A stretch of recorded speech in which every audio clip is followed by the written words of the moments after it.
what's going on, guys? It's Chris Peck again. Thanks for coming back to the channel, or if you're new here, welcome. So today I'm going to be talking about the best fitment you can have for your IS300. So back, when I had my F1R wheels, I was all about the stance life, and it was awesome. My car looked really cool. I actually sold them eventually because I was scraping and my car was just too low. I just wasn't about that life. I wanted a more comfortable ride, but that's a whole different story. So the setup I had on my car, first of all, let me rewind a little. I had coilovers on my car. I lowered the car about 2 inches, 2.5. I honestly don't remember. I never really measured, but I think that's about right. The car sits pretty high stock, so from the factory. So I'd probably say it was sitting about 2.5, about 3 maybe even, honestly. At one point I was probably 3. I messed around with it a lot, and at one point I was really, really low. So it looked really good. Here's a picture of how it looked, and as you can tell, I mean, at least in my opinion, this thing looks badass, but it just wasn't meeting my daily driving standards. So eventually I put the stock suspension on, sold the wheels, kind of got rid of that whole setup, but I did rock the stock wheels while lowered for a little bit. So here's the thing, it depends on what kind of a setup you're looking for. You can go really aggressive, it looks really cool in my opinion. So there's 2 ends of the spectrum in my opinion. So one of the ends is super aggressive stance, better looks, but you have to sacrifice for drivability. It's not going to be a comfortable ride. You're going to have to brace yourself for every bump you hit, you know what I mean? Go at an angle every speed bump or anything like that, or up your driveway. So that's the negative. But the other end of the spectrum would be a less aggressive setup, but a more functional ride. So it depends, right? I was kind of in between the super aggressive and middle end of it. I was pretty aggressive, but I wasn't anywhere like bagged or anything, not that low. So like I said, I had about 2.5, 3 inch lowered car, and I was lowered on CX Racing coilovers. They were pretty good. They lasted a few years, and then they got rusty, and one of them blew out or seized, so whatever. And the wheels I had, they were F1Rs, great wheels. I would recommend them for sure. Great company. And I actually did a photo shoot with them, and you can see my wheels on the website, or my car on the website. At least you used to be able to. I haven't checked in a while, but you used to be able to see it there. And so what I had was 9.5 inch wide wheels. When I say wheels, I mean the rim. The rim itself was 9.5 inches wide. I had plus 25 offset, and I had 18 inch rim, so pretty aggressive. 18 inch wheels are harder to rock if you want to lower it. The reason I went with 18s is because it allows you to have that fender gap to be smaller but not be as low to the ground. So if you rock 17s, in my opinion, they look cooler. If you lower it, it'll let you go lower to the ground, but you'll have more trouble over bumps. So you have to sacrifice there again. But so that was my setup for the rims. For tires, I was using Federal tires. I forget exactly the brand or the model or type of tire, but it was the Federal brand. One of the cheaper ones you can get, about 60, 65 a tire. And they were 225 and 40 sidewall. Yeah, the stretch wasn't that incredible.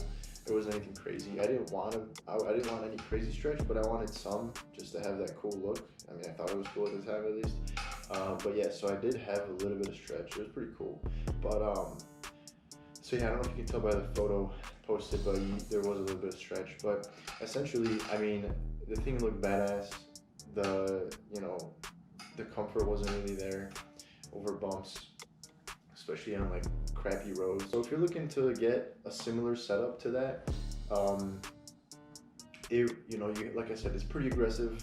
If you're okay with giving up some of the comfort, if your streets are in your town are pretty smooth, they're okay. That's probably okay for you. If they're worse, then you just have to think about your own situation. But essentially, you can get what I've read on forums, and make sure you do your research too. Don't just go by what I tell you, because there's many different factors that go into it. But essentially what I've read is if you get plus 35 or anything higher, especially with 9.5-inch wide, which was all around, by the way. I don't know if I mentioned that. I had all around wheels squared 9.5. And if you get anything higher than plus 35, I heard it will be I heard that the rim will hit the strut, so that's obviously not good. So in that case, you would need to rock a spacer. So I mean, I wouldn't honestly mess with the spacers. Just get the right setup from the start. So one thing I recommend is if your buddy has a set of rims, or if you have a set of rims just lying around, go ahead and put those on and see how it fits. You know, there's plenty of online calculators for your fitment setup. I even programmed them myself just because I work in IT. I mean, I did it for fun. It'll tell you plug in all the numbers of your current setup and then your new setup, and it'll tell you how much closer it's going to be to the fender. Let me know if you guys are interested in me publishing that. I would be more than happy to. Even though there's a few of them out there, but mine was better. You have to choose your wheel size, 17 or 18. Personally, I rocked 18. That's what I recommend, unless you want to go lower, which is totally cool. I dig it. You have to choose the width. So I had 9.5, which is pretty wide for an IS300, especially in the fronts. I think in the fronts, ideally would be 8.5 if you're looking for more of a comfort ride, and that's what I wish I did it initially, even though I didn't want to do staggered because it costs more with different tire setups. But personally, I would recommend, if you're going for, you know, a moderate stance, I would go for 8.5 all around. And if you want to, you can do 9.5 in the rear. The rear is easier to fit, and you know, on top of that, I haven't mentioned this yet, but to fit my 9.5s, I did have to roll my fender. So I honestly don't recommend doing this because it's gonna, I mean, you're literally rolling the inside of your fender, and yeah, you can do it in a clean way where it won't really mess up your fenders. But I did it to the point where it started to crack my paint. But anyway, yeah, so to fit 9.5s, that's what I had to do with plus 25 offset. I wouldn't recommend it. Like I said, you know, it's just gonna ruin your car, so don't do it. Hey y'all, sorry about that. My battery died for my GoPro, so I had to come back another day and finish this recording. I apologize. But back to the topic. 9.5 all around, plus 25 and 18s. Like I said before, I had to roll my fender. It wasn't a good idea. I recommend the best size, in my opinion, for an IS300. 8.5 in the front width, or 8 to be safer. If you don't care about being really aggressive and having that wide stance, and 25 offset. And in the rear, same thing, unless you're okay with doing staggered, which would be 9.5 in the rear, about 25 offset as well, maybe even 30 or so. Like I said, do your research. What I'm telling you now is just my observation, just from my experience in the past. Every setup is going to be different for everyone else's needs, so do whatever is best for you.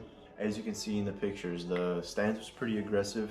My friend once told me while following me, it looked like a hovercraft just because it was so like low and wide, and it was just bouncing because of the stiff coilers. And I used to really like that, and I still think it looks cool, but it's definitely not functional. So if you need functional and you daily drive it, you know, go with a less aggressive setup. But regardless, thank you so much for watching this video. I just wanted to talk about the fitment setup.